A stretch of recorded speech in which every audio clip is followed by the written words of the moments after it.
Assembly ఎన్నికల సమయంలో ఇచ్చిన హామీలను అమలు చేయకుండా విద్యార్థి నిరుద్యోగులను మోసం చేసిన కాంగ్రెస్ పార్టీకి ఎమ్మెల్సీ ఎన్నికల్లో తగిన బుద్ధి చెబుతామని విద్యార్థి జేఏసీ నాయకుడు సురేష్ అన్నారు. విద్యార్థులకు స్కూటీలు, నిరుద్యోగ భృతి ఇస్తామని ఇవ్వకుండా కాంగ్రెస్ ప్రభుత్వం ముఖం చాటేసిందన్నారు. 2 లక్షల ఉద్యోగాలు భర్తీ చేస్తామని చెప్పిన కాంగ్రెస్ సంవత్సరం గడుస్తున్న ఉద్యోగాలు భర్తీ చేయలేదని చెప్పారు. స్థానిక అధికార పార్టీ నాయకులకు అనుకూలంగా లేనందుకు తమను అనేక ఇబ్బందులకు గురి చేస్తున్నారంటూ నల్గొండ జిల్లా తాటికల్ గ్రామానికి చెందిన రైతు వెంకన్న ఆరోపించారు. సోమాజిగూడ ప్రెస్ క్లబ్లో ఏర్పాటు చేసి విలేకరులతో సమావేశంలో రైతు వెంకన్న తన గోడును వెళ్లబోసుకున్నారు. నకరికల్ మండలం తాటికల్ గ్రామంలో తమకు 6 ఎకరాల భూమి ఉండగా 34 గుంటల స్థలాన్ని పీడీఎస్ బియ్యాన్ని అక్రమంగా తరలిస్తున్న నోముల రామలింగయ్య పేరుపై పట్టా చేయించాలని ఒత్తిడి చేశారని చెప్పారు. నల్గొండ జిల్లా దేవరకొండ నియోజకవర్గం పరిధిలోని అక్కంపల్లి రిజర్వాయర్లో కోళ్లు ప్రత్యక్షం కావడంతో కలకలం రేగింది.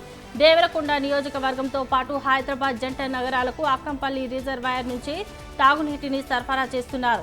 తాగునీటి అవసరాలకు అనుగుణంగా ఉన్న అక్కంపల్లి రిజర్వాయర్లో చనిపోయిన కోళ్లు ప్రత్యక్షం కావడంతో ప్రజలు ఆందోళనకు గురయ్యారు.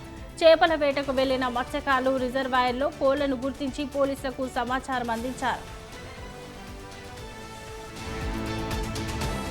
ఏలూరు జిల్లా జంగారెడ్డిగూడెం మండలం లక్కవరం ఎంపీపీ స్కూల్లో ప్రధానోపాధ్యాయుడు సుబ్రహ్మణ్యం మత ప్రచారాలు చేస్తున్నాడు. హిందూ దేవుళ్ళని కించపరుస్తూ పాఠాలు బోధిస్తున్నాడు. మధ్యాహ్న భోజనం బాగోవడం లేదని హెచ్ఎంకి చెప్పినా కొడుతున్నారు అంటూ పిల్లలు ఆరోపిస్తున్నారు. ఆడపిల్లలతో అసభ్యంగా వ్యాఖ్యలు చేస్తున్నాడని పిల్లల తల్లిదండ్రులు మండిపడుతున్నారు. మతపరమైన అంశాలు పిల్లలకి బోధిస్తున్నాడు అంటూ తోటి ఉపాధ్యాయులు చెబుతున్నారు.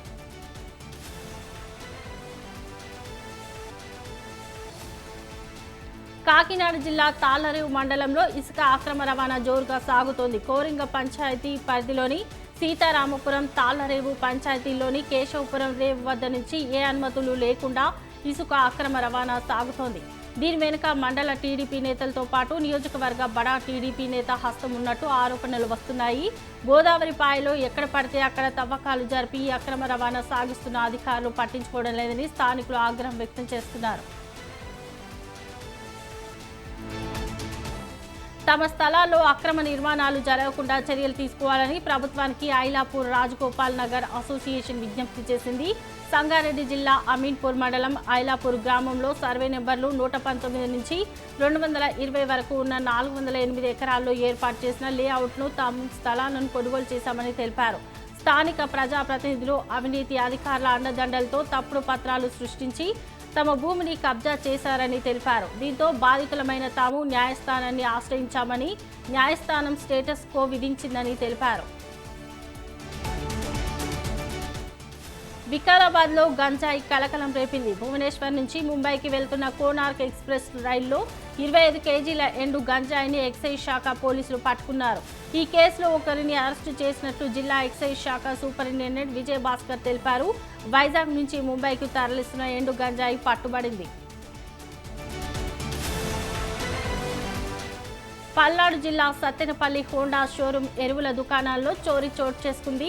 3,10,000 రూపాయల నగదు, సీసీ కెమెరా, డీవీఆర్లను చోరీలు ఎత్తుకుపోయారు. 2 దుకాణాల్లో సీసీ కెమెరా వైర్లు ధ్వంసం చేశారు. స్థానిక పోలీస్ స్టేషన్లో బాధితులు ఫిర్యాదు చేశారు.